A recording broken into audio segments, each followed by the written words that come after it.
மூணும் மூணும் சேர்ந்தா என்ன வரும்னு கேட்டாங்க. 6ன்னு சொன்னேன்.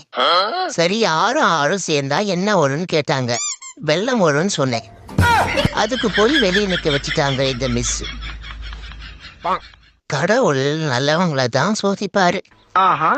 அததான் நானும் கேக்குறேன். நான் அப்படி என்ன நல்லது செஞ்சிட்டேன்னு என்னைய போட்டு இப்படி சோதிக்கிறாரு அந்த கடவுள். பளபளக்கிற பகலானி 10வது ஃபெயிலானி வாங்கித்தா பிரியாணி வாங்கி தரியானி அபிராமியே பக்கத்து வீட்டு மாமியே மூஞ்ச கொஞ்சம் காமியே. இந்த வீடியோக்கு கண்டென்ட் ஒன்று செட் ஆகல. ஒன்று சொல்லட்டுமா? நல்லவங்களை ஆண்டவன் சோதிப்பான். அப்புறம் நல்ல என்டர்டைன்மெண்டா இருக்கேன்னு அவனை மட்டும் சோதிச்சுக்கிட்டே இருப்பான். சோதனை மேல் சோதனை போதுமடா சாமி. எது நடந்தாலும் நாம கவலைப்படக்கூடாது. ஏன்னா எது நடக்குதோ அதுக்கு தானே கால் வலிக்கும்.